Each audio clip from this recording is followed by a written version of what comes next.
That's true. Naked Palpatine. Oh, you pick that one. Fresh out of the clone tank, nude Palpatine is my Well, that's the first thing I think of when you say Dark Empire Palpatine.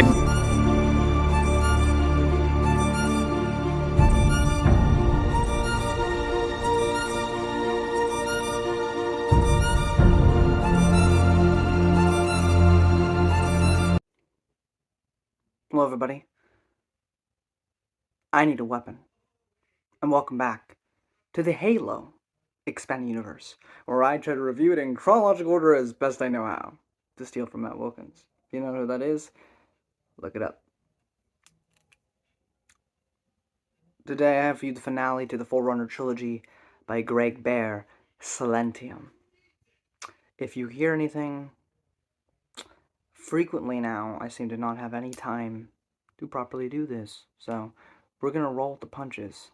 And you're just going to have to deal with background noise, because nobody cares about decency. Anyway, that's besides the point. Before you actually read the book, what you should probably do is watch the Halo 4 Terminals 5 to 7. Because that's going to go over, like, pretty much the ending of this book. As most of this book doesn't actually have to do with the freaking Halo 4 Terminals.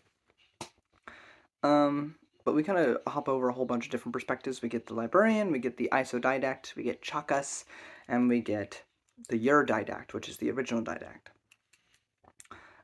So big section of this early book is going back to after the Didact first went into the Cryptum, before the events of Halo Cryptum, and she went on this sojourn, you might say, with these other Forerunners to this part of space, where the precursors have all this stuff.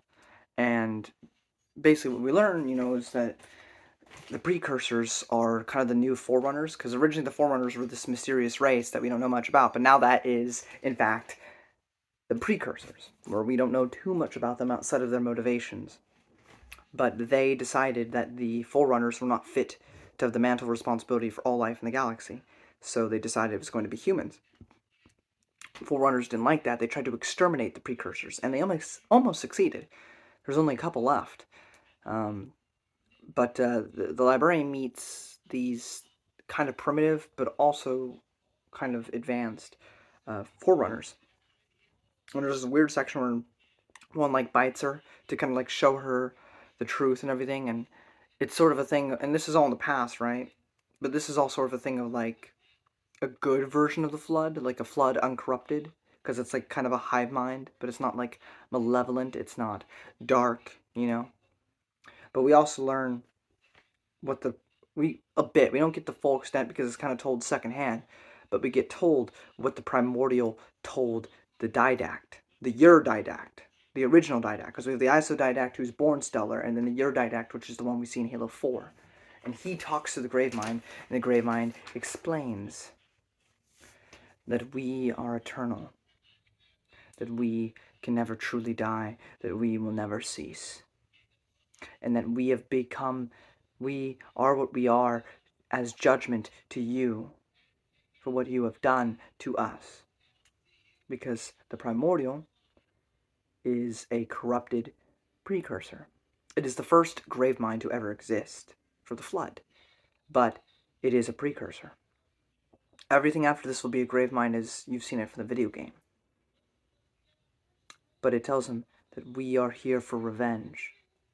And when the Forerunners have been wiped out, have been put into the Unity, then a time will pass, it will go to the humans to see if they inherit the mantle of responsibility, and if they do not, they too shall face a trial by fire to determine that. And it will be a never-ending cycle. Everything with the Primordial in both the second book and the third book is... I'm not even doing it justice, you have to read it, but it's phenomenal.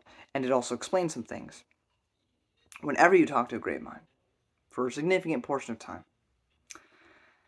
usually there's some corruption there. And this doesn't matter if you're a robot or an AI, you're not saved from this, because the Flood doesn't just infect biological things, it infects and corrupts technology. So, even though the Didact does not get possessed or does not get turned into, like, a Flood thing or not, he still is nevertheless influenced and being influenced by the Gravemind, whether he knows it or not. And this kind of helps explain why he goes crazier and crazier, and why the Didact we see in Halo 4 is just like a stereotypical bad guy. The Isodidact, all he cares about is ending the Flood by any means necessary, and he supports his wife, the Librarian, in indexing the remaining species, like the humans and everything else, so that they may live on post their nuclear, not nuclear, but post their death of all life in the galaxy. And they will have to sacrifice themselves. The Forerunners will be gone, but life will go on. But Isodidact, he wants to use the Halos. He wants to work with the Master Builder, Faber, to do this. Eurodidact does not. The Eurodidact believes that the shield worlds are his means to salvation, the means of achieving peace. Also, by getting reparations for what the humans had done to him and his children and to his entire race 10,000 years ago. Or 1,000 years ago, whatever it was. By turning all the humans that remain into, using the Composer to turn them into Prometheans, which are what we see which are the main enemy type of Halo 4. Outside of, this Covenant faction that's like an offshoot of the main Covenant, just so we have Covenant enemies again. But, so that was great, because it kind of, he says a lot of cool things in Halo 4, but he doesn't come off that very deep. And so with this novel, we get something that kind of explains why he's like that. And we even have a scene where there's like one last time before this all comes to a head, where the Librarian, the Eurodidact, and the Isodidact go back to their home. It was never the Isodidact's home, but he has all the memories and stuff of the Didact. And, we see a clear distinction between the two. And at first, Eurodidact's like, my wife loves you more than she ever loved me. And I suppose that's fitting. But then he also gets angry when he learns that he wants to use the Halos and goes, you're nothing, you're not me, you're a failure. Because me, I wouldn't do this, So there's a clear distinction between the two now. And everything comes to a head, as it is in the Halo 4 terminals. The Librarian is just dismayed and just hates what the Eurodidact's doing with the humans. And she shoots him and puts him back in a cryptome on Requiem, which is the planet in Halo 4 where he gets woken up. So that finishes that plot thread. But then, of course, the Halo rays are fired, but with the help of someone. Because Born Stellar makes Eternal Lasting, or the Isodidact, asks Chakas for help to protect humanity, to ensure the peace. And he renames him. And it was very clear in the last book, but even if you weren't clear by literally the way he was speaking and everything, especially if you didn't read the audiobook, or if you didn't hear the audiobook, but the Isodidact renames him 343, Guilty Spark. So, and again, this is what an expanding universe should do. Not only does this elevate Halo 4, this overall changes a lot of your perceptions of the original trilogy. Because 343 plays a role in all three games of the original Bungie era. And now, if you go back and play those games after having read these, 343 is even cooler to you. Because you know who he used to be. A normal human named Chakas, who went basically on a freelance gig, like the Polygon video says, to earn some money and free his sisters. To becoming a human Roomba for 1,000 years, or 100,000 years. That's rough, buddy. But of course, the Halos are fired. All life in the galaxy is purged, therefore eliminating the Flood's food source. And the Flood is gone for now. But is everybody in this story outside of 343 Guilty Spark dead? I don't know. I guess you have to see my next review when we go over some short stories in the Halo universe. So until then, guys, may the I almost said may the force be with you. Let's finish the fight. Overall, didn't really spoil too much for you, but I think it's worth your time. It was definitely quick pace, like that. The only thing I'll say is, I guess, one last thing before I go. If you were looking for action in your Halo novels, then this is going to sadly disappoint you. Every battle is pretty much an afterthought. That is not the priority of this trilogy. It is lore, dense lore, and story. If you're not into that, you will not enjoy this trilogy. Fighting is almost non-existent in this trilogy. It's not what it's about. So I understand if it's not for you. Overall, though, I thought it was absolutely fantastic.